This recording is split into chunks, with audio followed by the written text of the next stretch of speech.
Hello, friends, and welcome to episode 1169 of the Juicebox Podcast.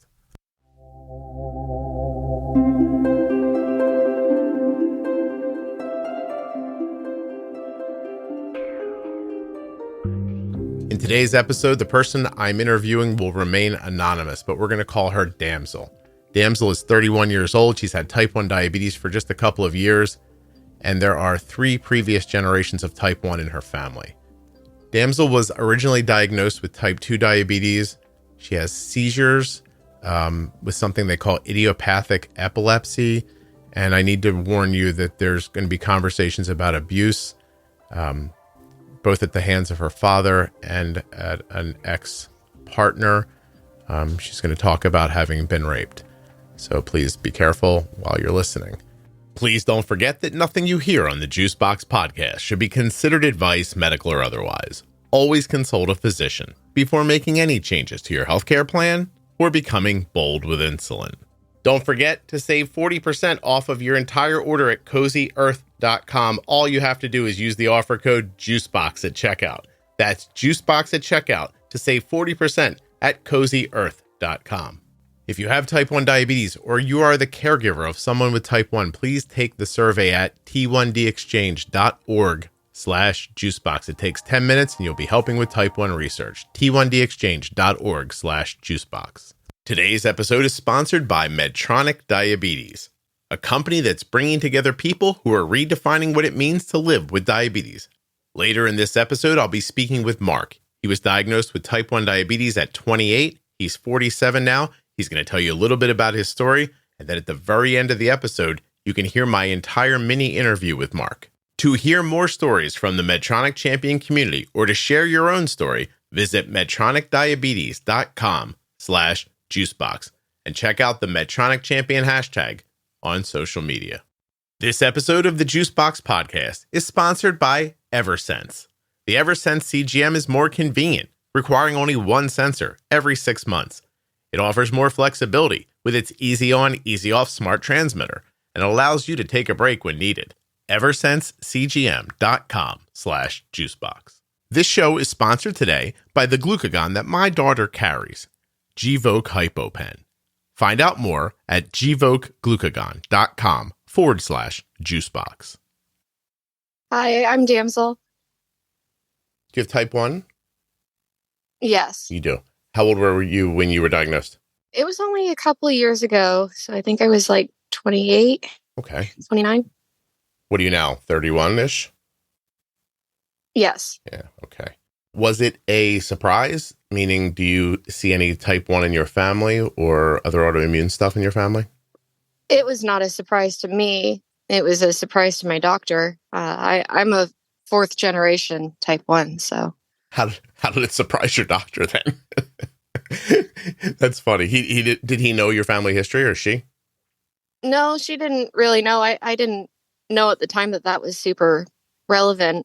So I was diagnosed as type 2 at first. I see.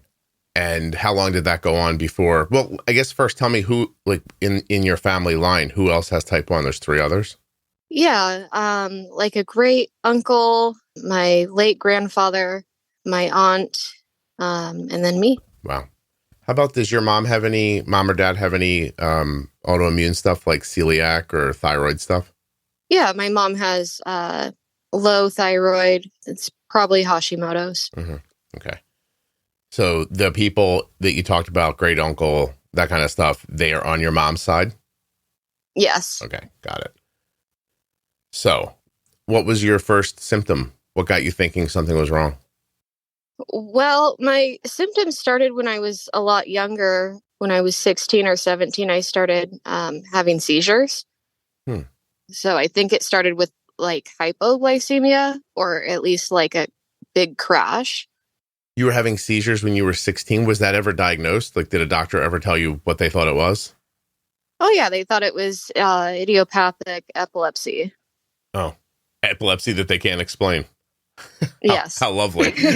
And did that go on for long? Yeah, that went on until I got pregnant with my daughter, and then ended up on insulin at that time for a short time. Oh, how old were you when you got pregnant? 25. 25. So you had these seizures that nobody could explain for 9 years? Yes. Oh, wow. And then when you were pregnant, you got gestational diabetes? I mean, that's what they thought. When I was 19, I got some blood work done, and my A1C was like 6.4. Mm-hmm.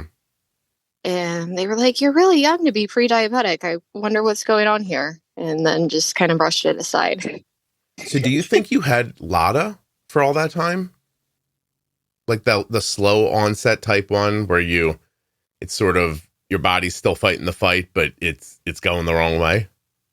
No one's ever said that to you before, huh? In a sense, but I mean, I was under 21 when this really started happening. So yeah, is it LADA? Is it type 1 with a weird presentation? I don't know. Yeah, I mean, something that takes that long, I think falls into the LADA category, but neither here nor there. So you're 25, pregnant, using insulin, but then when the pregnancy ends, they take you off the insulin? Yeah, because I was back to like a 6.4, but I was also like eating nothing. And then when you're finally diagnosed, with type 1, or no, I guess they started looking at it as type 2 first. Right. Then we went to all the type 2 meds. Metformin, that kind of stuff. Yeah, all the way up to the one that starts with the A that they really don't like to use because it causes liver issues. Well, do you know what it's called? Oh gosh, I can't remember. I'm now going to test my Googling skills. Ready? Watch this. If we get this, amazing. Diabetes. Is it a pill? Yes. Okay.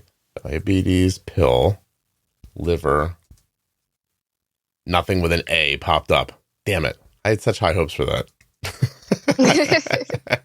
I don't know why. Shoot. Okay. I don't think we're going to find it that way. No. All right. No, I'd have to look it up. Yeah. They didn't call in it my medical records, but they didn't call it an anti-diabetic drug, did they? I don't remember. Okay. That's fine. It's the only thing that popped up here. So, okay. So you treat that way for a while. That's obviously not the case. Eventually you get a type 1 diagnosis. Did you go into DKA, or did things just get like more and more difficult to manage the way you were doing it? I think I had a few bouts of it, like when I got pregnant and then was diagnosed as gestational, and then other times when I was sick.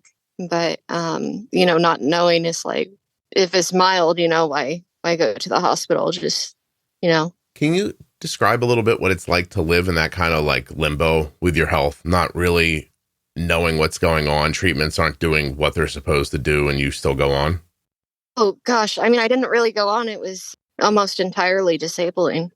Tell me. Yeah. I mean, I would work part-time and, just try to cover things up or not say anything about it until, you're eligible for FMLA and accommodations and everything. Kind of build a rapport before, Oh, I see. Hopefully they find out. So you're there's been a few times where, I passed out or had a seizure from what I now know is low blood sugar, and I've been fired. That's crazy, isn't it? Like, and so you're getting low blood sugar just on like oral medications? Well, yes, when I was on oral medications, but I mean, even before I was diagnosed, where I was having that crash for some weird reason, and then going into the seizures. Yeah, it's all very. I never, people bring this up sometimes. The having seizures, it feels like low blood sugar, but they eventually become type 1, but they weren't then, or they weren't using insulin. We never come to a real good answer about how that happens. It's really something. I keep waiting for somebody to be like, a doctor explained it to me, but it doesn't seem to happen that much. Yeah, well, there's one antibody where it causes you to have hypoglycemia first. And then that can trigger the others, from my understanding. Wow. Okay. That's a decent explanation. Who told you about that? Dr. Google. He knows everything except for that medicine we were looking for earlier that he didn't know about. Right. Today's podcast is sponsored by the Eversense CGM. Boasting a 6-month sensor, the Eversense CGM offers you these key advantages: distinct on-body vibe alerts when high or low, a consistent and exceptional accuracy over a 6-month period, and you only need 2 sensors per year. No longer will you have to carry your CGM supplies with you. You won't have to be concerned about your adhesive not lasting, accidentally knocking off a sensor, or wasting a sensor when you have to replace your transmitter. That's right, there's no more weekly or bi-weekly hassles of sensor changes, not with the Eversense CGM. It's implantable, and it's accurate. EversenseCGM.com/juicebox. The Eversense CGM is the first and only long-term CGM. Eversense sits comfortably right under the skin in your upper arm, and it lasts way longer than any other CGM sensor. Never again will you have to worry about your sensor falling off before the end of its life. So if you want an incredibly accurate CGM that can't get knocked off and won't fall off, you're looking for the Eversense CGM. EversenseCGM.com/juicebox. Right now, we're going to hear from a member of the Medtronic Champion community. This episode of the Juicebox Podcast is sponsored by Medtronic Diabetes. And this is Mark. I used injections for about 6 months, and then my endocrinologist in the Navy recommended a pump. How long had you been in the Navy? 8 years up to that point. I've interviewed a number of people who have been diagnosed during service, and most of the time they're discharged. What happened to you? I was medically discharged. 6 months after my diagnosis. Was it your goal to stay in the Navy for your whole life, your career? It was. Yeah. In fact, I think a few months before my diagnosis, my wife and I had that discussion about, staying in for the long term. And, we'd made the decision despite all the hardships and time away from home. That was what we loved the most. Was the Navy a lifetime goal of yours? Lifetime goal. I mean, as my earliest childhood memories were flying, being a fighter pilot. How did your diagnosis impact your lifelong dream? It was devastating. Everything I had done in life, everything I'd worked up to that point was just taken away in an instant. I was not prepared for that at all. What does your support system look like? Friends, your family, caregivers, for me, the Medtronic Champions community, all those resources that are out there help guide the way, but then help keep abreast on, the new things that are coming down the pipe and to give you hope for eventually that we can find a cure. Stick around at the end of this episode to hear my entire conversation with Mark. And you can hear more stories from Medtronic Champions and share your own story at medtronicdiabetes.com/juicebox. Okay, so what leads you to an absolute type 1 diagnosis? Let's see. I was having terrible periods. Mm-hmm. I would go really low, and I was just bleeding profusely all the time. That alone would make me pretty unsteady on my feet. Yeah. And sometimes pass out. So we were trying to see if I would be eligible for a hysterectomy. And they're like, well, your blood sugar is over 6.5 for the A1C. So right now you're not eligible. You need to go see an endocrinologist and get this under control. This is after you've had babies, your periods like this? Yes. No kidding. Have you looked into it? I mean, PCOS, hormonal imbalance, has anything like that turned up? Yeah, no, they checked all my hormones and they were fine. And they even did a biopsy of my uterus and didn't find anything. Tissue around when they were in there, they didn't find anything. Yeah, they call it unremarkable. Yes. Are your periods? That's really helpful, isn't it? You go through a whole procedure and you come out and they're like, we didn't find anything. You're like, great. Thanks a lot. Are your periods still like that today? Well, I don't have a uterus anymore, so I don't physically have a period. I still need to use less basal insulin around that time of the month, but it's like, when is that actually happening? I don't know. So you did end up eventually having a hysterectomy? Yes. Did that fix your problem? Yeah, it's been great. Yeah. That's a really bold step to have to take. So you really were without answers for a while if you were doing that, I imagine. Yeah, I was without answers for maybe a year. Mm-hmm. I had already had my tubes removed because people are crazy for having more than one kid. No offense. So you were trying to address the heavy periods, and they started with removing your fallopian tubes? No, that was totally elective. Oh, okay. I signed up to have that done, and I got it done 15 hours after my daughter was born. Oh, no kidding. I don't know that I've heard of that before. Is that a procedure that has a name? Just removing the fallopian tubes. And that's strictly for like pregnancy stuff. Yeah, that was so I wouldn't get pregnant again. Gotcha. You didn't enjoy being pregnant? No, definitely not. And, because I didn't know what was going on before with the seizures and stuff, is like, I was like, right now I can only work part-time. How am I going to have more than one kid and support that off of, part-time? Yeah. Because I spent 9 years essentially thinking that that was going to happen to me, where, I just be in this unknown, somewhat disabled, somewhat working state. And Damsel, tell me, like you said this earlier, I didn't dig into it, but you were having such trouble like existing that you'd get little part-time jobs and try to hold on to them long enough that you could get FMLA because you knew you couldn't keep up going to work. Is that about right? Yeah. And how about today? How are you feeling today? Well, today I've been in construction for like 3 years now, and I've had different employers, but it's all been full time. Good for you. What kind of work do you do? I'm a laborer. Nice. Right now, I when I go back to work anyway, I will do everything the carpenters feel like they're too good to do. How nice. But I mean, that's good. That's hard work, and you're not having any trouble with it, right? Yeah, when I have access to a Dexcom, it's great. If I do end up going a little low, I like to call it at 80 in that environment. Then, I get off the ladder or the platform or get off the machinery and, just make sure you're okay. Eat some candy and find something a little bit more mundane to do. So is this seasonal work? Because you said when I go back to work, and I know some people who do work like this. So there's times a year where it falls off. Are you in that spot now? I took a voluntary layoff to spend time with my daughter. Oh. She was having a really hard time transitioning to kindergarten. So I just wanted to be there to, get her ready and then fully support her while she makes the transition. Yeah. Well, yeah. Well, that's lovely. And it was available, so it was easy to do, I guess. That's not bad. Are you married or divorced, separated? No, never married. Never married. Are you co-parenting with somebody, or are you a single mom?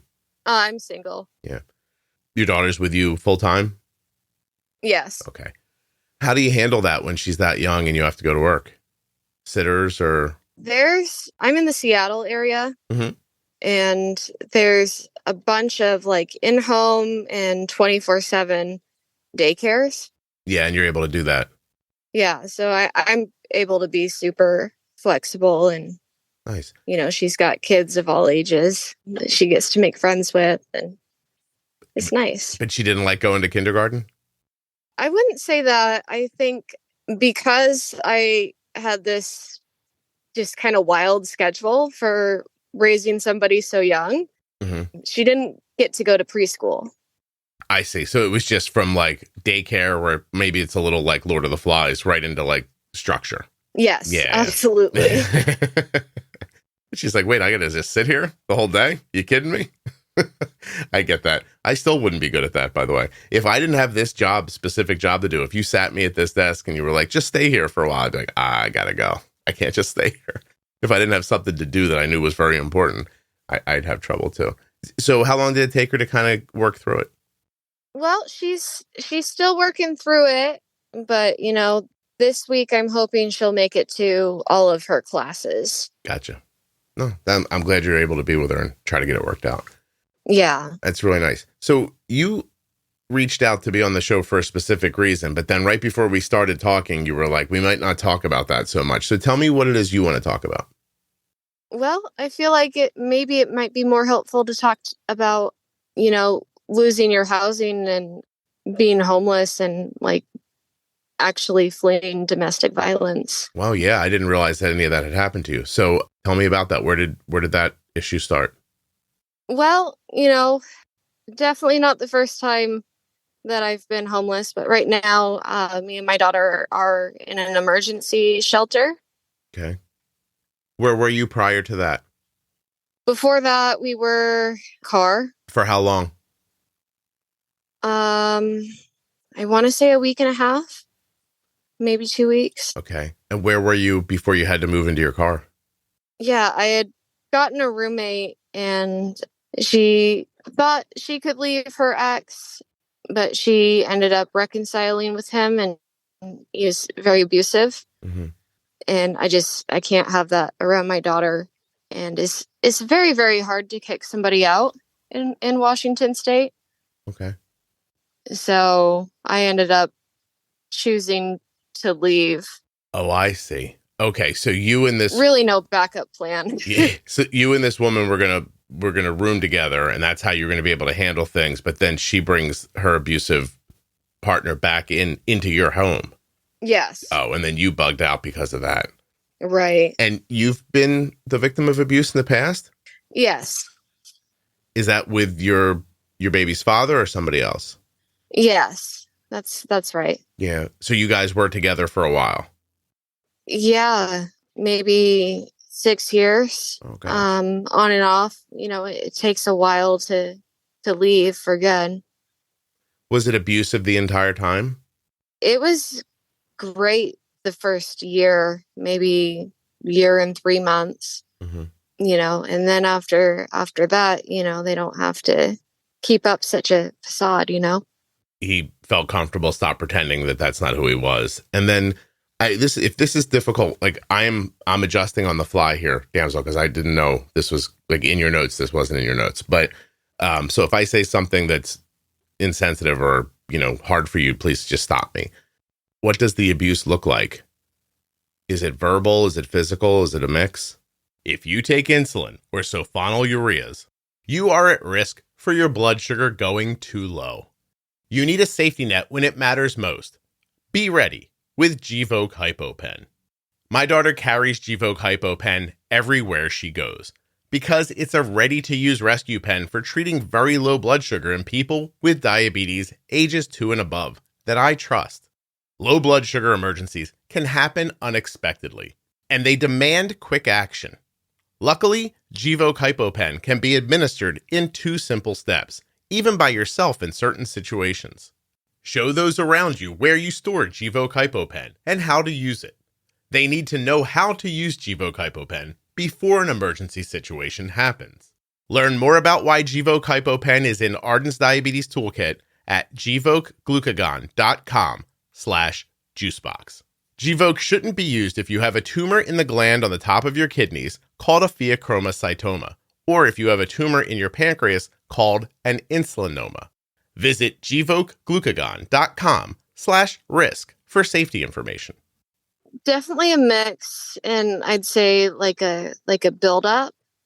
I don't know. I guess if you imagine the abuse cycle where, you know, things are okay, then there's some sort of argument or escalation, the abuse happens, and then there's back to like honeymoon, reconciliation, love bombing, and it just kind of repeats like that, but it's more like a spiral than a true cycle because the abuse keeps getting more intense, and then the love bombing and reconciliation gets less intense. Yeah. The first time it happens, when there's something abusive that happens and then all of a sudden it's I'm sorry and I love you and all that stuff. Do you think, oh, it's just a mistake the first time? Or are you immediately like, there's something really wrong here, but I'll try again? For me, I think the first time it got to the realm of physical, he had broken some glass. I think it was a bottle of alcohol to try and intimidate me. Like in the movies? Like crack it on the side of the counter thing? Or just throw it against the wall. Oh, I see. Like make a big loud sound. I got you. Good. I'm sorry. I'm sorry. I had a ridiculous image in my head of him cracking the bottle in the corner and going, I'll stick you. So like out of a bad 70s film or something. But okay, so just like violence to try to like capture the moment. Just throws this glass. Yeah. And he just was talking down to me and just belittling me, making me feel awful and scared. So I did leave for the night, but, he got in contact with me and was like, "Oh, I love you. I'm not going to do that again. It really wasn't that serious. Maybe you're not remembering this right." Oh, that's nice. Was this before or after your daughter's born? Before. Before. Okay. Is it safe to say you didn't get pregnant on purpose? No, definitely not. Does his actions and the fact that you ended up having a baby and you weren't planning on it, did that have a lot to do with why you had the procedure to stop yourself and be able to get pregnant again? Or was that more about your health stuff? That's a really deep question. I'd say it was more for myself. At that time, I just didn't know if I'd be able to support another kid and, wasn't super interested in doing that. And it was like, at this point, no one's going to change my mind about it. It's just, right. If I get pregnant again, I'm going to cry the whole time. Can I ask, in that time before your pregnancy, were there drugs or alcohol mixed with this, or was it just purely the violent stuff? Yeah, there was some alcohol from time to time, but he chose to be this way. How long did you know him before you were together? Maybe 6 months. Yeah. How old were you when you got together? I was 18. Is there something in your background growing up that makes it understandable that you were like, I don't know, I don't want to say, I'm not trying to say you sought out like this kind of person, but like that makes you gravitate to this situation? Like, is there something that happened to you when you were younger? Yeah, that's called, what is it called? It's called re-victimization. You did have a problem when you were younger as well? Yes. Are you able to tell me about that? I mean, I won't get a whole lot into it, but yeah, I did experience some abuse as a child. Describe the roller coaster ride between you leaving, you getting housing with a friend, and you being in your car. What's the length of time from the first step of that to where you are now? Oh my gosh. Quite some time. Months, years? Yeah, I'd say almost a decade, because, I would try to get away from him multiple times and just always came back. You came back or he came back? Both. He'd leave and come back, or I'd leave and then he'd seek me out and I'd agree to come back. Can you tell me what was the thing that pushed you to take him back or to go back when those things happened? It was very comforting and I felt very loved when he wanted to reconcile. Mm-hmm. And there was also the gaslighting, like, maybe you're not remembering this right, or, that's not what happened. I remember it happening this way. So it was like, maybe I'm just crazy. Maybe I just left him because I just lost it, you know? And that worked. Maybe it was me. That gaslighting works. You do find yourself questioning your remembrance of it. Oh yeah. It's very real. Wow. Okay. I'm sorry. Did he ever hit your daughter? No. So I got pregnant kind of in the middle of me leaving. I went to go get my things and he was drinking and just talking in circles and trying to get me to be with him and just really wouldn't let me leave. And at the end of it, he sexually assaulted me. I see. Wow, that's difficult. I mean, in the moment, obviously, but I assume moving forward, are you able to separate that event from who your daughter is and your relationship with her, or is that hard? It took a lot of therapy, probably a year, before I could really separate it. Mm-hmm. But at the same time, I was also very bonded with her. Like, it didn't stop from having a healthy relationship with my child. Yeah. Did you ever consider having an abortion? No. No, that's not something you would do no matter what? At the time, no. Now, not to get too political, but now that Roe v. Wade is overturned, I'm seeing some of the situations and the fallout to where, like, is absolutely necessary or, almost necessary. So in those situations today, absolutely. So I have a difficult question that I don't know the answer to. I'm not even sure if it's a good question, but is there, I don't know. It doesn't sound like you have a comparison. I'm thankful for that, but I'm finding myself wondering, is the being sexually abused? I mean, you're talking about being raped by him, right? Right. Right. When it's a person you know, would it be different if it was somebody I knew versus somebody I didn't know?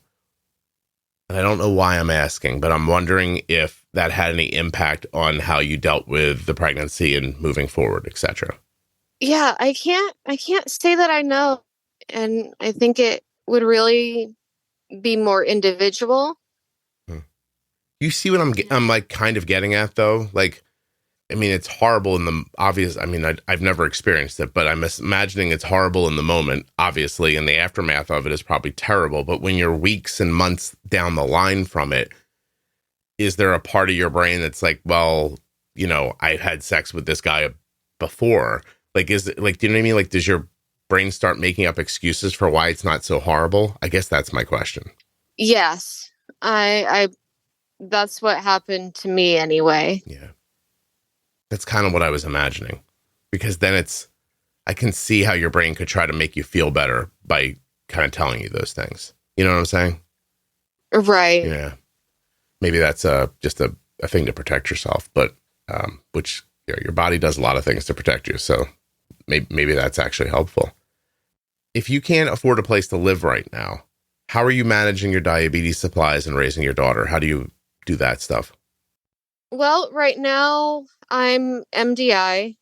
I'm working on getting things okay with the pharmacy so I can get the Omnipod 5. Mm-hmm. And, once the pharmacy figures that out, there's like a health savings program or something through Omnipod. Okay. To where if you have insurance, they can pick up the slack essentially for a year. Okay. And kind of help you get on your feet a little bit. Right. Is that the play? Like, are you trying to get your own place or do you need another roommate? I will be getting my own place. Good for you. If I was working, I probably would have been in a hotel for a month and, gotten a place right after that. But now it's been so long to where I need to wait to get enough pay stubs. Yeah. How old's your daughter now? I'm sorry. She's what, 5? Yes. Yeah. How do you explain the living in the car part? Do you turn it into a game or how do you handle that? Yeah, I told her, our home became unsafe. And so we had to leave and it's not her fault. And that we were going to go camping for a little while. Is it a big car or you guys really smushed in there? No, it's a sedan. Okay. And then, but it didn't last long because you're in a shelter now. Is that right? Right. Yeah. And it's not what you would imagine a shelter being. This is like a set of 3 log cabins, like deep in the woods outside of Seattle. Mm-hmm. It's very nice. Like each place is like 5,000 square feet or something. Oh, wow. This is like a charity or like, how does that set up? Yeah, it's set up like, I guess, like a regular house. It's just a log cabin and there's different rooms that meet different needs for the families. Like my room came furnished with dressers and 2 beds, and it even has a crib in it for some reason. I think it's just harder to move the crib than to tell somebody there's going to be a crib in your room, even though you don't need it. Well, who pays for that though? Like, who sets this all up? It's through a nonprofit, so they get various grants, and it's wonderful. It really is lovely. Do you have an amount of time you're allowed to stay, or is it until you can get yourself going? Most shelters there will be, some sort of like time limit or expectation. This one is kind of like as long as you need, but they have a whole program. So, they do case management once a week, and then twice a week they have like what they call a goals meetup. So you're not just sitting there doing nothing. You're working on getting stability and then working on getting housing. I see. Can I ask you, I almost said, can I ask you a personal question, but that seems silly after all this. They've all been pretty personal questions. How much money, if it fell out of the sky, would change your situation? Well, for me, near Seattle and wanting to stay in Seattle, maybe $1,500. What would that money do? Yeah, that would make it easier to buy insulin for sure, but it'd also be a good start to a deposit and first month's rent. Okay. How much is that, the first month's rent and the deposit? It varies. The deposits are a lot lower here. They're like $300 or $400 for some reason. And then the rent can be as low as like $1,500. Okay. But, I do have a little savings and I've been kind of living off that. Yeah. When are you heading back to the job site? Early October, just a week or two. Oh, you're getting there. Okay. I'm just trying to give some context to it because everyone imagines money and what it takes to do a thing. They imagine it from their situation. You know what I mean? Like, how much would it take them to get into a place, and those numbers can just greatly vary.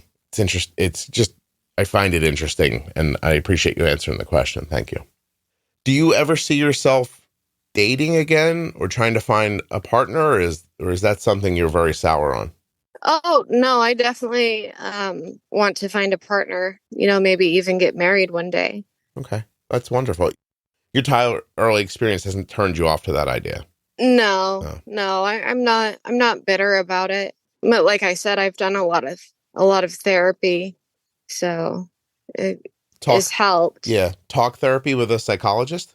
Talk therapy wasn't super helpful for me. Psychoeducation, CBT, and EMDR. Rapid eye movement?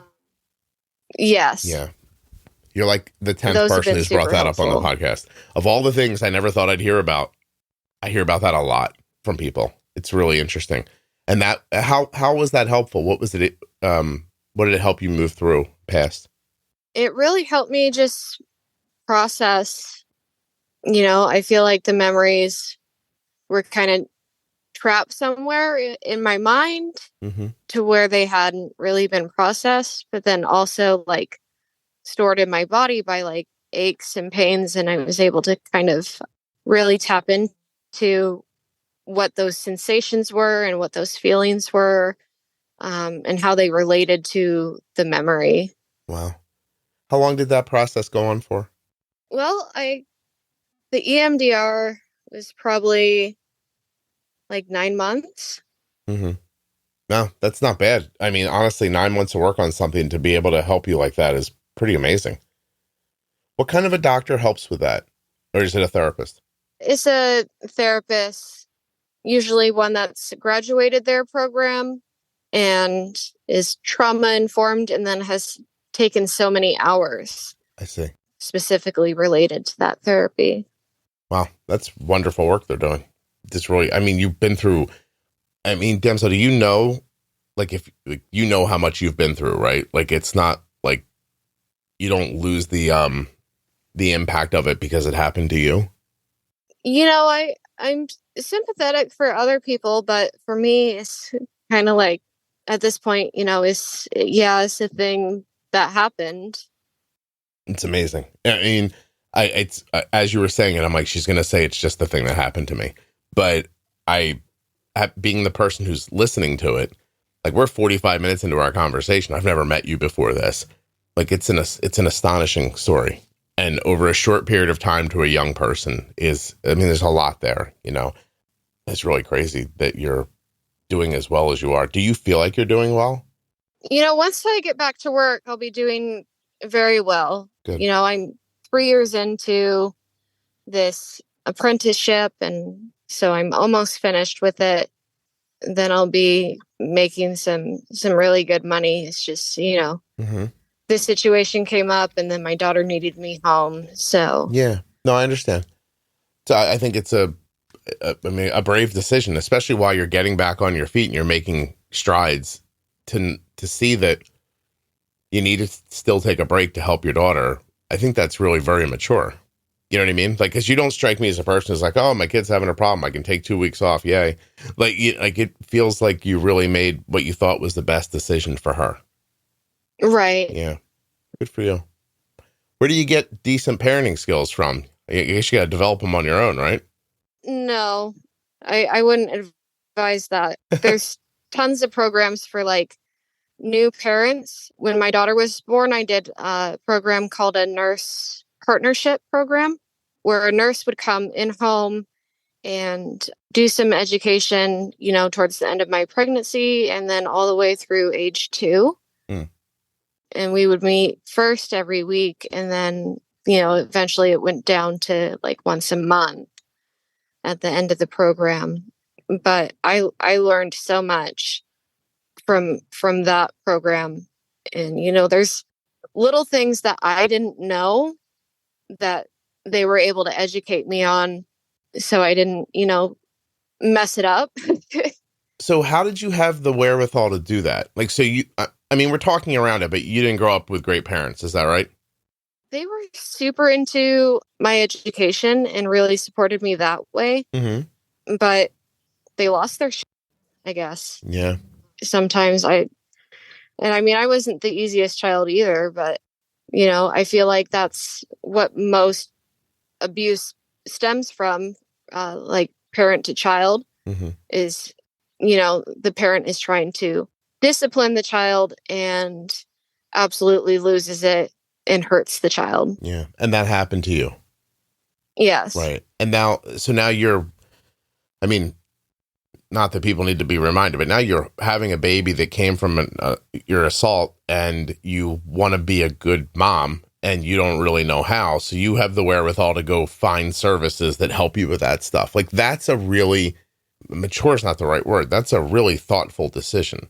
Like, so am I right? You consciously thought, I'm not going to be good at this. I need somebody to help me, and I don't have any guidance. Well, I don't know if anybody's great at parenting. Well, I was going to say, I think everyone should do this, but I was just wondering how it got to you. That's all. Yeah. I did think, some support would be better. This is my first and my last child. So, I do need to be intentional. Yeah. You should be congratulated for that. I'm going to do it. So, that is a wonderful decision. And I'm thrilled that you thought that through the way you did and made it. Good for you. Like, that's wonderful. I'm certain you don't see it that way, but I think it's a really big deal that through the haze of what your life was, that you could see that and take action and do it for another person. It's really great. That's just terrific. I'm sure, I don't know if anybody's ever told you that before, but I'd like to be one of the people who says, congratulations. That's well done. Oh, well, thank you. Yeah, no, I hope that doesn't sound patronizing, because I don't mean it that way. That's unexpected for a person who's been through what you've been through, to be able to stop and focus and make those kinds of decisions is really interesting. It feels like, well, let me ask this question. You said your education was important growing up. Like, did you go to college, or what did you do in high school? Yeah, I did pretty decent, some C's, some B's when I was going through a hard time with my parents, and then moving out early. I had to drop out to work. So your relationship was not the first time you had to flee a situation. Right. Okay. So you had to get out of your parents' house too early. You dropped out of high school to accomplish that? Eventually, yes. Yeah. I did what's called an emancipation, where I became my own guardian, essentially. Yeah. Got an apartment and got a job, and trying to do high school on top of that just wasn't happening. So I dropped out, got my GED a couple months later, I think. Mm. And then much later on got a certificate in business administration. Wow. You're really tough. Do you feel tough? I feel like, I've taken on a lot, but there's definitely been some really dark places I've been as well. No kidding. Ever been depressed? Yeah, I have bipolar too. Is that being managed, or how do you take care of that? Yeah, I take medication, and I've recently started therapy again, just to, get some stress management tools. Mm-hmm. Because when I'm stressed, I can fall into, hypomanic or depressed more easily. Yeah. Was there any bipolar with your parents? Not that we're aware of. My mom has like treatment resistant depression. Your mom does? Yeah, like she's had depression for like, oh my gosh, almost 30 years, which is kind of bizarre. Did that physical abuse come from her or from your father? My dad. From your dad. And your dad, was your mom kind of like checked out? She was supportive of him. Oh, that's nice. How many kids did they have? I have an older brother and a younger brother. Are their experiences similar to yours with them or different? No, they're different. They didn't get kicked? No, just the middle child. No, that was lovely. So have you talked to them about that? Your brothers? My little brother, yeah. My big brother was away at college at the time, so his outlook on it is like I wasn't there, so I can't really say anything. Does your little brother remember it the way you do? Probably from a little bit different perspective, but he does believe me. So is the gaslighting more difficult to deal with, Damsel, because of the bipolar? Like, do you actually find yourself thinking maybe that did happen and I'm just not aware? Because then how do you... I don't know, because I was only diagnosed with bipolar maybe a year ago. Okay. Year and a half. Because you know what I'm saying? Like, now I'm not trying to do it to you, but I'm just trying to raise the question. Like, what if a person's saying something to you? I'm not saying that it's a good reason for someone to hit you or assault you or something like that. But in a lighter moment, like, what if something is said that happened during like a manic episode that you don't remember, and then it feels like you're being gaslit when you're not, and then they use it to their advantage? Like, it's a wormhole of problems. Like, I don't know how to deal with that is, I guess, what I'm asking. Yeah, I mean, I suppose they could try, but, bipolar 2, you get hypomanic, you don't really get too, like, delusional. I see. Do you have good recollection of so when things are not going the way you would want them to, you're still aware of what's happening? Right. Yeah, okay. All right. Again, I don't know anything about it, so I'm just trying to figure it out. That's interesting. What do you think your most difficult challenge is health-wise day to day? Is it diabetes or is it mental health or... I mean, they're so intertwined, right? Like, tell me how. If I'm not doing well with my mental health, my diabetic care is going to be just awful. Mm-hmm. And if I don't take care of my blood sugar the way I need to, that's going to affect my mental health too. It may even trigger either hypomanic or depressive. So I see. Yeah, no, I can definitely see how that happens. And how do you manage with diabetes? So you said you have Dexcom when you can, I'm assuming when you can afford it or when you have access to it. So are you wearing it now, for example? Yeah, I am. I don't know. I usually have access because what I've been doing is applying for Medicaid when I have a layoff. Mm-hmm. At that point, my income is zero. Yeah. And then just not updating them, which was super helpful on COVID because they just didn't check in on anybody for years. Yeah, just let everybody go for a while. So you're managing MDI with Dexcom. What are your outcomes like? Like, what is your A1C and like, what are your goals during the day for your blood sugars? It hasn't been great lately. I've been able to get like a 5.9 most of the time, but my last A1C was like a 7.1. What do you think happened? By the way, if the answer is I was living in my car, it would be completely reasonable. I'm just wondering, like, it's a big shift. So something changed. Yeah, I think my mental health wasn't doing as good. There was some depressive episodes. Mm-hmm. We have been playing with this antipsychotic that helps bipolar, and that also increases like insulin resistance. I see. In everybody, not just diabetics. Right. Yeah, it's wild. This medication can cause like pre-diabetes in non-diabetics. Oh, wow. Because it just has that much impact on blood sugar. And does it just in general just difficult to take care of yourself while you're struggling with other stuff? Like, so like what happens? You don't pre-bolus a meal, you get a high blood sugar, you don't do anything about it. Is that kind of like where that happens or no? I mean, it can, but then you just kind of bump it down, right? Yeah. So it's just not, the diabetes is just not at the top of your mind when you're having those other struggles.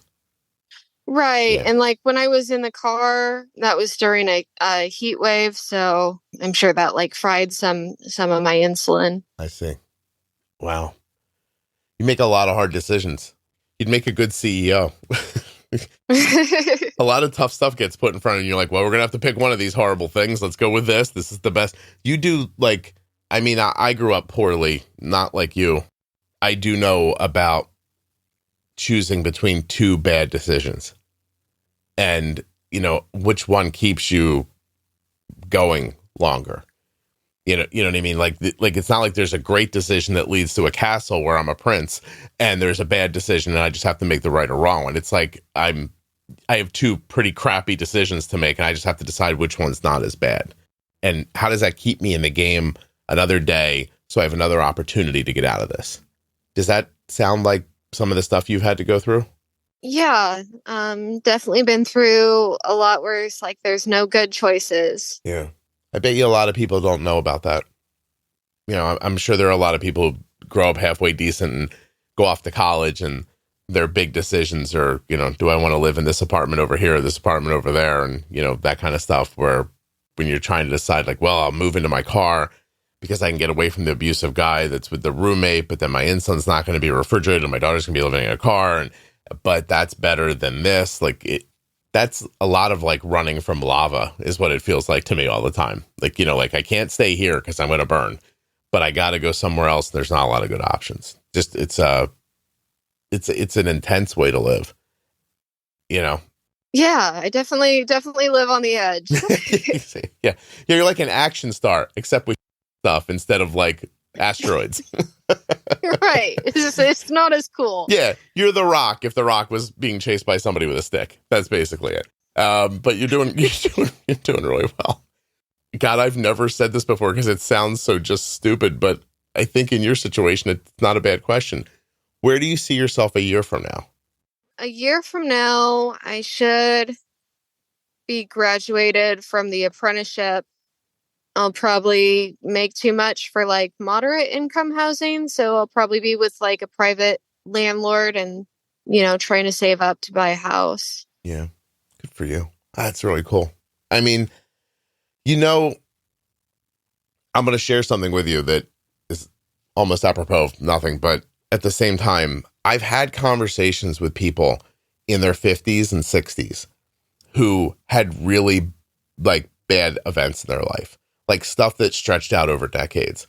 And I want you to know that when they're in their 50s and 60s, when they look back on this time, they don't remember it that poorly. It's interesting. And I have an episode that's not out yet, but I think I can make sure it comes out before yours. So there's this older woman and she's got type 1 and she's telling me this story. Like, I don't know where this story's going. All right, Damsel, like I have no idea. But at some point, she's talking about being molested by a family member when she's like 10 years old.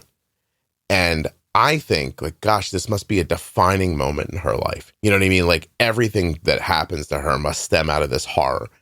And yet, for 45 minutes before that, before she shared that part with me, it was not a story she was telling. Like her life had been good. She had met people and loved them and lost them and met more people and loved them again and accomplished things and had fulfilling work and friends and it's easy just to think that this is it. Like, this is my story. But once you have the gift of like macro, of like stepping back and seeing the whole thing, you see that it doesn't have to be that way. And you are definitely headed in that direction. Like, if I could somehow stay alive for 30 more years, which I'm pretty sure I can't do, but if I could, and I interviewed you again, I feel like your interview would come off a lot like this woman's that I'm speaking about. Like, yeah, some horrible stuff happened to me, but that's in the past and that doesn't impact today. Like, you feel like you're on that path to me. Does that feel that way to you? Yeah, definitely. Definitely. This is just another bump in the road, essentially. That's a great attitude. Well, good for you. I know people who would get mired down in it. And I don't know that I wouldn't be one of them at some points, just bemoaning what's happened to me over and over again and never letting go of it. But you don't seem to have that gear. It's really interesting. Yeah. I mean, definitely spent a lot of time in therapy, and I've got meds that are good now. So it's actually kind of hard to get depressed anymore. You're like, listen, I'm in a chemical situation where I'm just happy. There's not much I can do about it. There's nothing wrong with that. That's nothing wrong with that. And the therapy part, I like it, how much you're talking about it, because I don't think it's a thing people do, and probably more people than you can imagine would benefit from some of that, for sure.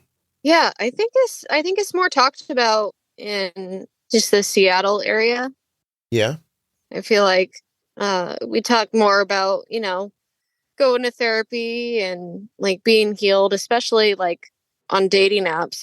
Like people will put in there like, if you haven't been to therapy or you're not working on your swipe left. Leave me alone. So we've had such a serious conversation. Do you feel like we've covered it pretty well? Did I miss anything? I don't know. I suppose I should clarify that, what I've been doing with the Medicaid while I've been getting away with it is most definitely fraud. I felt like that was pretty clear, but are you here to say please don't defraud Medicaid unless you really have to? No. What's your message? I just want that to be abundantly clear, so people don't just go, oh, I'm gonna take a layoff and tell Medicaid, oh, I took this layoff so I can get on Medicaid. It's like, no, that's not going to work for you. They're going to investigate you 6 months later, and you might have some issues there. Are you saying that you think you'll have issues down the line, but it's just the best of the bad decisions you had right now, or are you no? No, they don't really investigate it unless you like advertise it. So okay. Well, we haven't used your name, so I mean, good luck. Go find a mom in Seattle that's on Medicaid and go get her, because you're not gonna figure out who this is. Well, I mean, you do have my full legal name. Oh, you think I'm telling somebody? So I'm not telling anybody. You totally could if you wanted to. Can you imagine they rolled up here like strong arm me for your name? That'd be crazy. I would really think my podcast was popular if that happened. That's the first thing I want you to know. I'd be like, God damn, I am reaching people. Okay, so listen, if you're listening from the government and you have type 1, just be cool, okay? Let it go. Can I delve into a little bit about what's in your note, or do you think it's too much of a juxtaposition for the conversation? Because I feel like it connects a little bit, but I don't want to talk about it if you're not comfortable. Yeah, we could talk about it. All right. So when I get what's your connection to diabetes? Have you been on a type 1 podcast in the last 6 months? What are some of the items that you hope to talk about?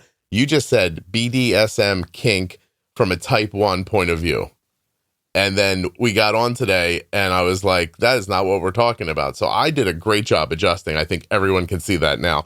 But I mean, seriously, right? You were like, do you want to talk about like just, S&M and stuff? And I was like, yeah, I'll do that. And then you got on, you're like, instead, would you like to talk about like physical and sexual abuse? I'm like, okay, I can pivot. But it was like 9:00 in the morning at the time. So I was like, I can do this. But then I realized it was like 6 in the morning when you and I were starting to talk, right? For you? Right. Yeah. So I was like, if she can do it, I can do it. Is that a lifestyle that you have been into for a long time? Yeah, I'd say, maybe just before my daughter was born, maybe 6 years. Was that with the guy you were with, or is it a bigger group of people? No, it's a community for sure. Okay. And so you're going to have to help me here, Damsel, because this is not going to be something I can even guess my way through. We all go to a party, and I guess let's define it first. What's BDSM mean? B is bondage, D is domination, S is sadism, M is masochism. I don't know. I feel like maybe that's self-explanatory if you look up each one. Yeah, I'm not going to Google anything right now. It does encompass more than that. It's impact play, hitting with your hands, spanking, or objects like floggers. Is bondage with ropes or handcuffs, or even like shrink wrap. Shrink wrap, like your whole self? Yeah. Okay. Yeah, there's some people who are really into like mummification. And then being like having sex then? Or just you'd be surprised how much sex doesn't happen. Okay.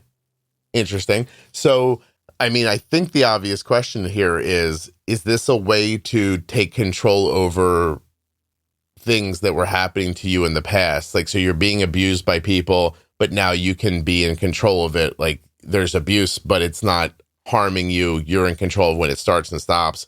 Is it a control thing? No, I don't think so. No? And I mean, I wouldn't define it as abuse either. I think I would like being spanked, whether, I had been through what I was through or not. I gotcha. I don't listen. Let me just first say, I've never been spanked sexually, so I'm not sure what I would think of it. I'm not judging it. But I also don't know how to like ask Kelly about that. So I don't know that I'm ever going to have an answer for any of you. Can you imagine? I was like, hey, I did a podcast the other day and I was wondering, in a sexual situation, can you just smack me to see if I'm good with this or not? I don't know. So that's not a reasonable leap to you then. How's it start? How do you first become aware that that's something that's interesting to you? That's a good question. I think, it's just a matter of trying it. So are you saying that, like, so what's your particular, is kink the right word? Mm-hmm. Okay. What's the thing what's your go-to? I love impact, and that incorporates all kinds of like striking the body. Okay. With like those little floggers you're talking about or something like that, or a hand? Yeah, a hand, a flogger, a whip, even like a fist. So punched, like, I don't know how you punch playfully, but that's what you're talking about. Like, you're not talking about somebody like rearing back and decking you, right? Yeah, not usually. I've seen, one scene where it definitely seemed that way, and it was, so concerning to me that I had to go. Oh, really? See the dungeon monitor and be like, "Are you aware of this? Have they talked to you about what they've agreed to?" And they're like, "Yeah, no, it's cool. If you can't handle it, go over here. Here's the stuffy."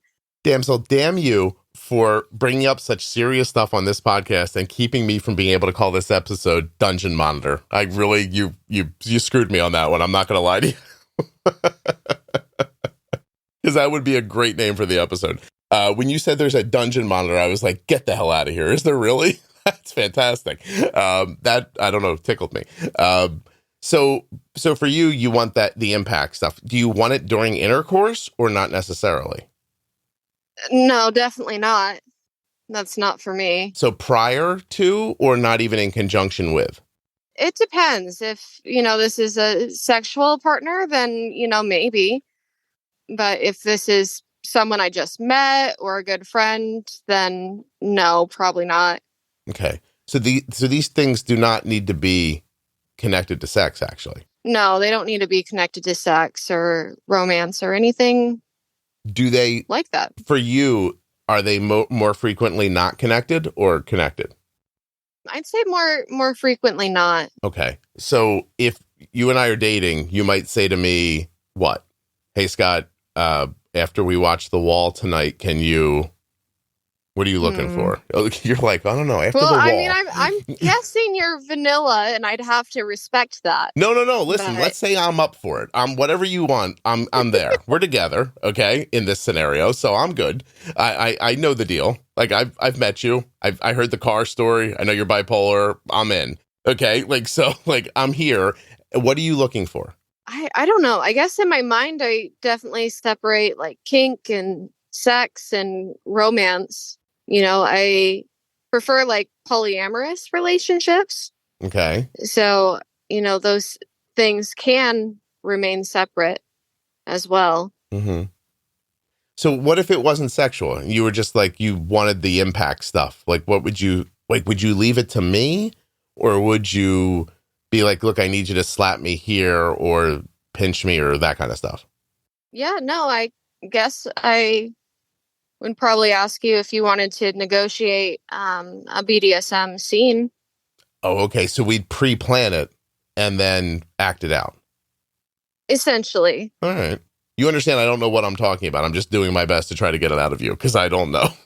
I'm swinging wildly here into the darkness. Not that this is dark, but you understand what I'm saying. I don't know what I'm looking at. Yeah. So in negotiating, I like to, say what I want to happen. Mm-hmm. And then anything outside of that is going to be excluded from what we do at that time. All right, let's this out then. So we're in this situation. Let's negotiate. How does this start? You say, hey, I'm up for something tonight. I go, all right, I am too. What are you looking for? Yeah. It's not as easy when you have to say it out loud, is it? No, it's not, especially on like the someone's listening. The sub side too. So are you a sub?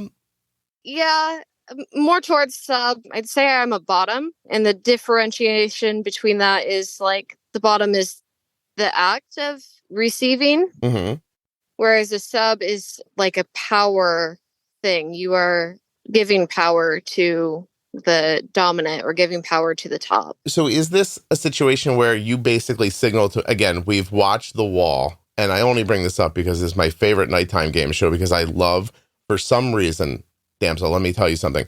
I get as much joy out of watching people lose money as I do watching them win it. So there's part of me that likes to watch them get like $1 million and then watch it go away. I'm like, ha, ha, ha, ha, you lost. I don't know what that says about me. Doesn't matter. So we're done watching that.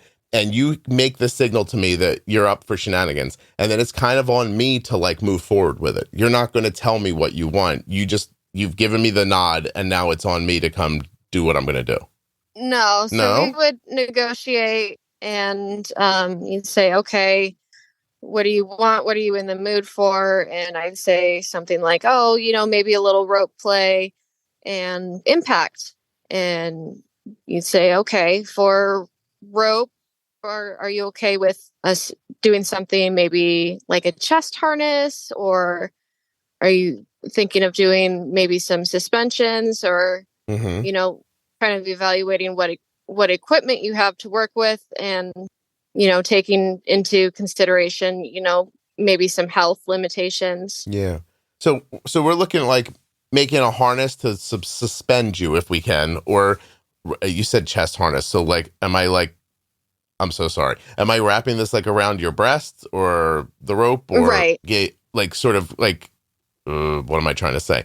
Like confine them like when those guys do the, at the parties, the birthday parties, they make the balloon animals. Oh yeah. You can definitely make them pop out like balloons. That's the vibe. Okay. See, I'm figuring it out. Don't you worry. And okay. So you might be up, by the way, where do we keep the ropes in the car when we're living in the car? They got to be in the trunk, right? In the trunk, yeah. Yeah, okay. It's definitely suspicious. Especially with my tools and my shovel back there. You get pulled over, you got a bunch of construction stuff and a bunch of ropes, and the cop's like, hey, what's going on here? And you're like, let me tell you about my chest harness fantasy. And he's like, just go, I don't care. But okay, so, all right, so we negotiate all this. I've got a hook. I got you hanging up. Your boobs look like hot dogs from like a party balloon. And then I just give you some wax? Yeah, if that's all stuff I said that I wanted. If it's in the negotiation, right? We do the business. But then you and I are not, like, it doesn't necessarily need to be sexual then. No. What do you get out of it when it's not sexual? It's definitely a rush of chemicals. Okay. Yeah, it really gets the adrenaline up. I forget what that hormone is after the cortisol comes to where it kind of helps calm you down. Okay. I was going to say, do you get fight or flight or no? No, there's just kind of a mindset you get into. For me, it would be subspace to where I just feel really light and pretty happy. So when this is like you're in the light happy place and you're still swinging like a ham in a butcher shop, and I say to you, I say to you, Damsel, I'm really turned on. I want to have sex. Are you up for that? You might say yes, and you might say no. Right. Or no. For me, if it's something that wasn't negotiated before, we can't bring it up afterwards. As what we call aftercare, then we're not changing it. Because, if you're in that mindset, that's also influencing your decisions. So let's say we negotiated it, but then we're done and I go, Damsel, I'm tired here. I don't want to do the sexy part anymore. Are you okay with that? Or are you going to be like, yo, I was planning for that part? Do something. No, you definitely can't do that. I can't bail. I can't bail. I can't be like, I'm tired from all this. Oh, no. You can't be like, I wasn't planning on that. We need to have sex right now. Like that's not. Okay. That's not sexy. That's not consent. I'm just trying to say, like, what if we I spoke. I'm saying we already talked about it. We've consented. We're going to have sex at the end. And then I'm so tired, I have to bail. And I'm like, I can't do this. Like, hoisting you up here really took a lot out of me. And so, like, I just, not to say that you are heavy, but you know what I mean? Like, just, I'm imagining it's a lot of work. And so, like, now I'm all like, oh, I smacked her ass. I did all the stuff I was supposed to do. I'm tired. I don't want to have sex anymore. Would you be mad? Or no? Would you no, you'd be all right. No. The great thing about consenting to sex is you can always not consent anymore. Sure. So I removed my consent. So you'd be cool with that. What if the rope play was in reverse? Where do you put the rope on me? Well, really, it's just the same. It's a body, just different parts. Mm-hmm. Same rope? Or is there a different rope? Is there a rope and rope or no? Same rope? No. Same rope. I got you. It's just up to personal preference. There's all kinds of rope that people like to use. Some like more silky materials and some like more scratchy materials. Mm-hmm. Oh, I see. Can I just come out and ask a bold question? Mm-hmm. You ever peg a guy? Yes. Because they asked her because you wanted to. Well, both. Uh-huh. You have to have both to make it happen, right? I guess so. You're making a point. Okay. So that's the thing you're up for, if they're up for it. Yes. Interesting. Okay. I just figured we'd go completely into making this an After Dark and just like, let me just get all my questions out here. You know what I mean? Yeah, of course. Yeah. Is it, you used the word, I'm going to sound old for a second. You said polyamorous. Can you define that for me? Ethically having multiple relationships that are usually like full on like boyfriend girlfriend relationship, husband wife relationship, just with multiple people. More than one person. Okay. Can you have a kink relationship with one person and a completely like Leave It to Beaver relationship with another person? Like, is that a thing? Could you separate those things? Oh, absolutely. Yeah. Have you ever had multiple relationships at one time? Yes. At one time, I think when I first contacted you, I had a boyfriend who was vanilla. I had a joyfriend that was kinky. And then I had a regular pop that was kinky. 3 different, and these all men, or are there women in there? There was 2 men and 1 non-binary. Gotcha. All right. When you moved in with a roommate, was that going to be a sexual relationship or no? No. No, that was just a roommate thing. Gotcha. How do you put the bat signal up for this? Like, how the hell do you find other people like who are interested in this too? Is it like the internet? Is that where we do this, or are there code words? Yeah. Well, I mean, if you wanted to, I'd, ask your wife first, but you could get on FetLife and it's fetlife.com and you make a profile and just kind of look through the local events. Mm-hmm. And you can message people, but it's better just to go to the events and meet in person, I feel like. Pop up. Fet, F-E-T? Yes, FetLife.com. Free plug. There you go. Advertisers will love that. Oh, there's not going to be any advertising on this one. Don't worry. Okay. You made it onto the official subscribers only episode. The rest of it will be bleeped out and given to somebody for an after dark. Do you ever get there and I don't know how to say this. I'm not judging anybody, but what if you get there and people are heinous? You know what I mean? Like, does that matter? Does body style matter, or does the kink matter? Or do you have to be attracted for it to work? It varies person to person, but I'd say for a lot of pickup play where you're just meeting somebody and then negotiating with them, that it doesn't matter because it's more of a friendly. Yeah, like you're playing pinochle together or chess in the park or something like that. Sure. Yeah, no. Seriously, I know what you're saying. Okay, so there's a thing you both like to do. You need another person to do it. Doesn't really matter who they are. You're just going to do the thing. Is the negotiation exciting to you? It can be, especially when you're just meeting someone new and it's like, oh, I wouldn't guess that you were into that. Okay, let me try that. Now I'm wondering about all the people I know. Which one of them are doing this? How do I find out? I need to know. Damsel, I'm serious. I need a McCarthy style hearing of all the people I know. That's probably a very old reference that you don't get, but don't worry about it. And where I find out everybody's kinky like backstories. Even those of you listening, immediately I'm wondering about you all too. Do you think there are mostly people thinking, I don't know what this lady's talking about? Or do you think there's more people who are like, yeah, I'm into this too, that I just don't know about? Oh my gosh, the community has so many diabetics. Oh, interesting. Type 1 specifically? I've met one type 1, and then I've met maybe 7 diabetics. Type 2. Some of them were type 2, and then the rest just didn't disclose. Huh. Okay.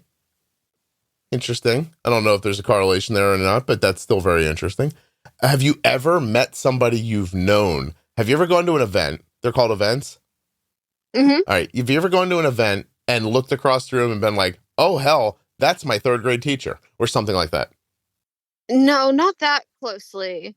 But I mean, if you're there just at the right time, you might see like a city council person or. Lovely. This is what I'm talking about. Okay. But I mean, if you know them, you don't know them, right? Yeah. Are there a lot of people who, if I saw them in their street clothes, there's no way I'd ever guess this?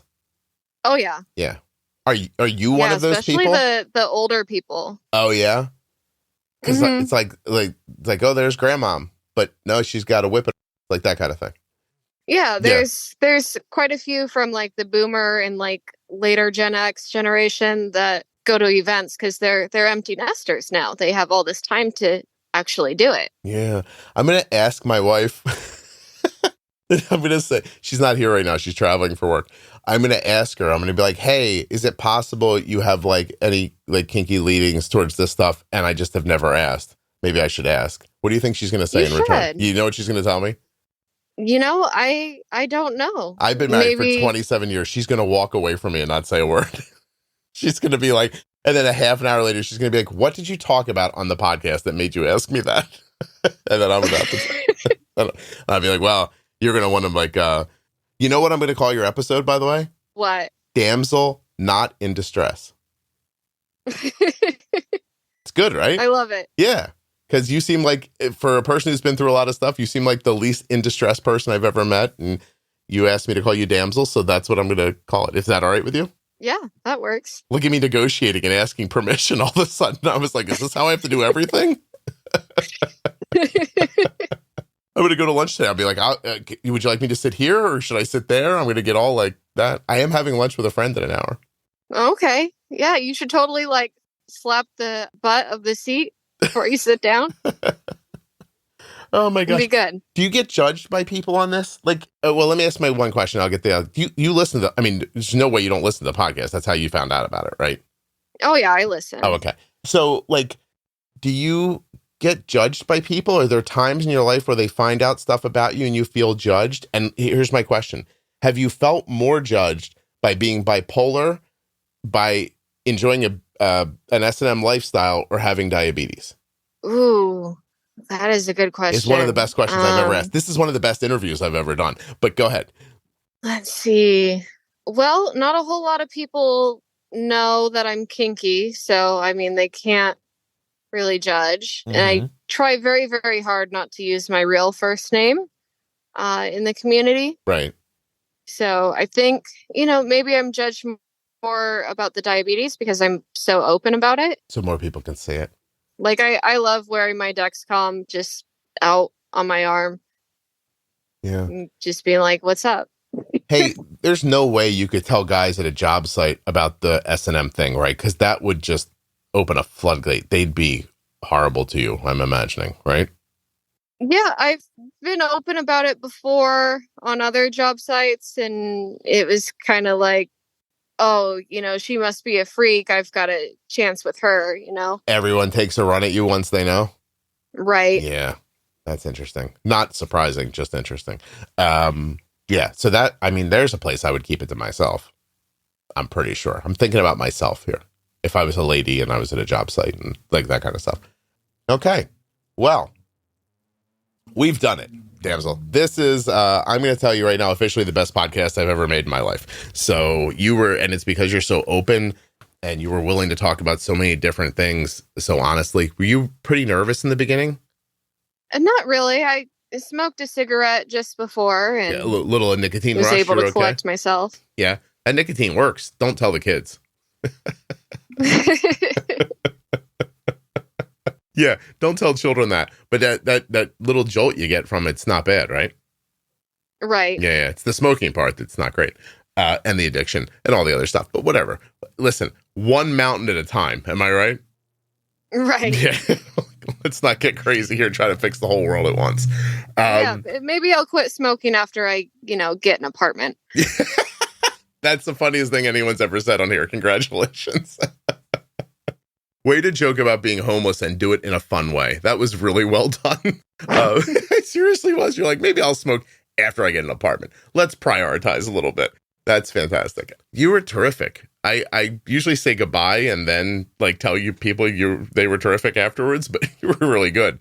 I mean, your life is significantly different than mine, obviously. So I enjoyed listening to your stories and hearing about them and learning more about it. I can't thank you enough for sharing all this with me and with everybody listening. Thank you. Really, sincerely. Yeah, thanks. I like how you're just like, yeah, cool. It's fine. You don't. So we're done. My heart is smiling so big. It's probably the meds, I can't go too far up or down. So, I mean, we're done, but I want to ask you just one more question. I'm going to keep recording.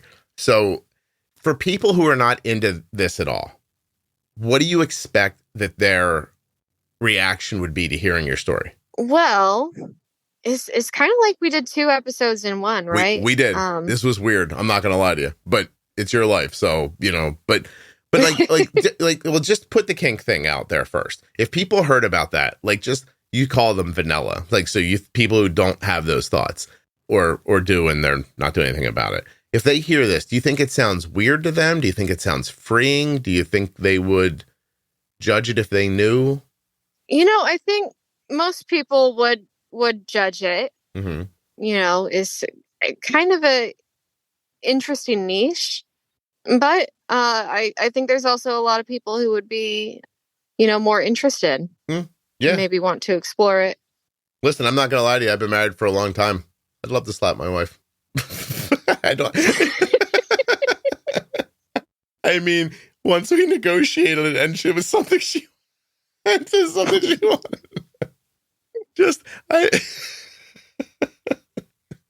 Oh my God. You have to be married for a really long time to know about those moments where you look at each other, you're like, maybe I could choke you.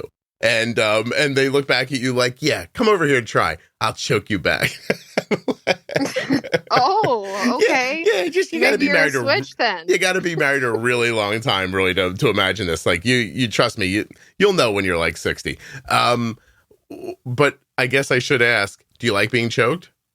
That takes a lot of trust in somebody just because it's so risky. Delicate too, right? Yeah. So I love it, but I don't do it a lot. You need the right person. And I don't do it with anyone. Okay.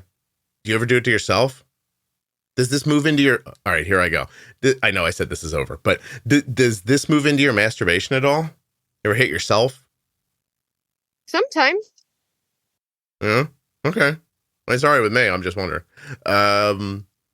What about away from sexuality? Do you ever, like, have you ever done it just the impact stuff? No sexuality by yourself? Can you self-impact? Yeah. Yeah. When I'm told to, smack, I will. No? Okay. If I tell you to, not me, but if we're together and we've talked about it ahead of time, I'm like, at some point during this, I'm going to tell you to smack yourself. You're going to do it. But you wouldn't do it like in bed, I would do it in bed to just chill out at night? No, probably not. Okay. All right. I've asked a bad question. That's okay. I'm doing my best here. How did I handle this? Seriously, I'll let you go in a minute. But like, did I do okay? Because this is a big shift from topics, and I want to make sure you're comfortable. Yeah, no, that was beautiful. I'm just glad I had enough time to dig in, do both, I guess. Yeah. That's really awesome. No, I appreciate it. Listen, I wasn't going to stop talking to you. You're fascinating. So, and you're really honest, and that's hard to find. So thank you very much. I'm going to let you go. Hold on one second for me.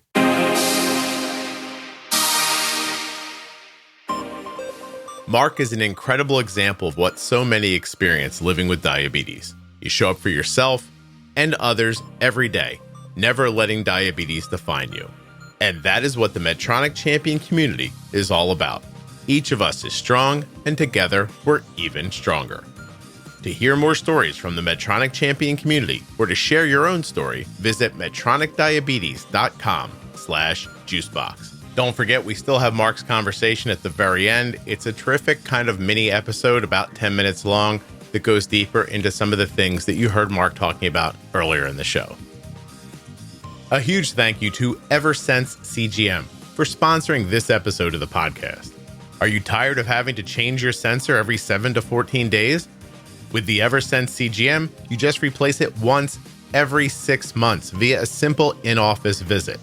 Learn more and get started today at eversensecgm.com/juicebox. A huge thank you to one of today's sponsors, Gvoke Glucagon. Find out more about Gvoke HypoPen at gvokeGlucagon.com/juicebox. You spell that GVOKEGLUCAGON.com/juicebox. If you're living with type 1 diabetes, the After Dark collection from the Juicebox Podcast is the only place to hear the stories that no one else talks about. From drugs to depression, self-harm, trauma, addiction, and so much more. Go to juiceboxpodcast.com, up in the menu, and click on After Dark. There you'll see a full list of all of the After Dark episodes. If you're looking for community around type 1 diabetes, check out the Juicebox Podcast private Facebook group, Juicebox Podcast, Type 1 Diabetes. But everybody is welcome. Type 1, Type 2, gestational, loved ones, it doesn't matter to me. If you're impacted by diabetes and you're looking for support, comfort, or community, check out Juicebox Podcast, Type 1 Diabetes on Facebook.